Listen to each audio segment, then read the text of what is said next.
Today we're talking about 8 tips for training your puppy for apartment living. So you just got a new puppy, you just moved into an apartment, or you got your new puppy and you're already in an apartment. These 8 tips are to help set you guys up for an easy transition. The first thing we gotta talk about is creating food drive. If we're gonna have a dog living in an apartment, we gotta make sure that these dogs aren't hungry, and that if we are getting dogs that are starting to bark in the apartment, we can redirect with our food and then reward them when they're quiet, right? So we gotta build food drive. How do we build food drive? We love creating food schedules, okay? So if you wake up at 5 in the morning, feed your dog at 5:30 every single day. You're gonna present the breakfast at 5:30 every morning. They get 5 to 10 minutes to eat, and then if they didn't finish it or they leave their bowl, you're gonna pick it up and you're gonna put it into your training pouch, and they're gonna earn it throughout the day. Creating an engaged, willing learner who understands the value of food, and they start learning to eat from your hands. So when they actually do something that you want them to do, and you present food, that's actually gonna be meaningful to them, right?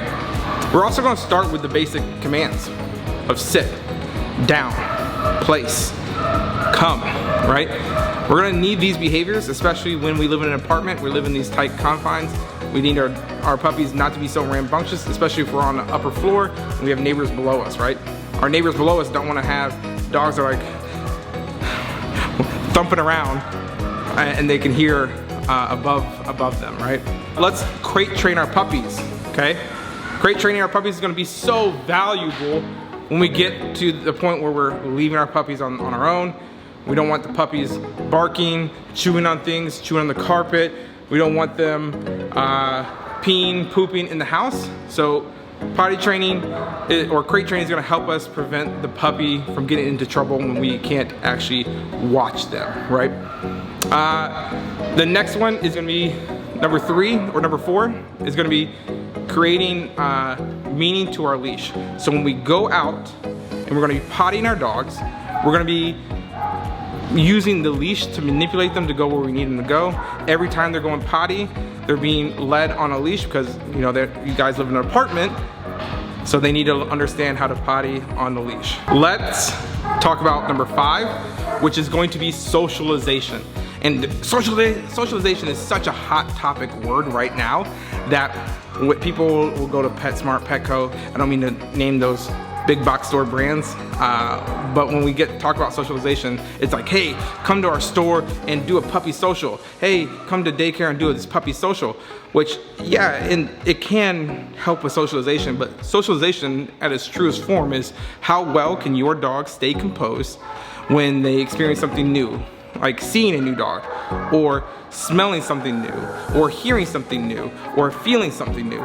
How well can they stay composed when they experience that? And if they do get a little bit rattled, how quickly can they adapt to the situation when something is present? So socialization is going to be, especially in the formative years, helping them not to be fearful of the world, because eventually they're gonna realize, oh my goodness, I am a fragile creature and I depend on mom and dad to survive.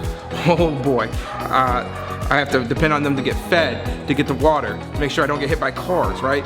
And so they start to realize, oh my goodness, I could be perished at any second. And so anything to them is a threat. And if we can actually get them socialized and reward and show them that the world isn't this big scary place, the more easy it is to get them to adapt and overcome those fears. Let's talk about number 6, which is gonna be the play. If we live in apartments, most of the time we're living in tight quarters, and when we get home, our puppies just let go of all this energy and they're just wound up and they're like getting the zoomies, right? And they're just running around, and they're making a lot of noise, they're barking, they're chewing, they're so excited. So let's make time to work or train or play around the times of zoomies. When they are in the zoomies and they're just uncontrollable, I wouldn't recommend playing, because we then will get into the dogs that get overstimulated when they're in play mode and they start the nipping behaviors, they start the jumping behaviors, and you can't get them to focus or funnel that energy into something productive. But we do want to make sure that we are playing with them, keep them mentally stimulated, physically stimulated, and then a tired puppy is a happy puppy. Let's talk about number 7. And 7 is gonna be, let's be patient. So puppies are like newborns. Now, would we expect our newborn to start driving a car 4 weeks after we just had the newborn? Are we expecting the newborn baby not to poop in their diaper after having them 4 weeks ago, 8 weeks ago, shoot, even 12 weeks ago? Are we expecting the newborn baby to be potty trained?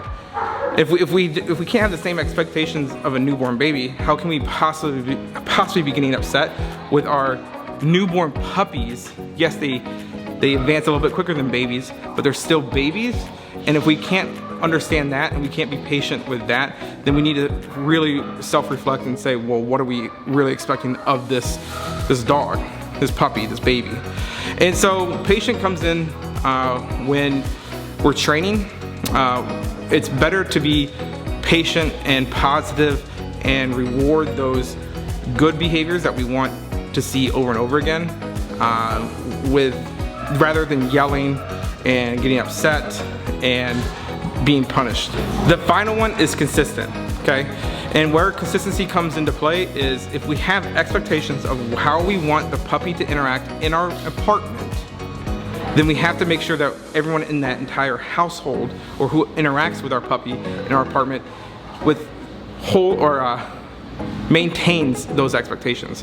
So if we're saying, hey puppy, at 6 a.m. we're going out and going potty, then everyone who's going to be interacting, watching, or living with this puppy in the apartment has to understand that at 6 a.m. we're going potty. And if we don't want the puppy on the couch, then everyone who's interacting with our puppy in the apartment understands that we can't have that puppy on the couch. So that's all we got for your 8 tips to train your puppy to live in an apartment. If you have any questions, feel free to reach out at 248-290-8396. And remember, training your dog shouldn't feel like combat.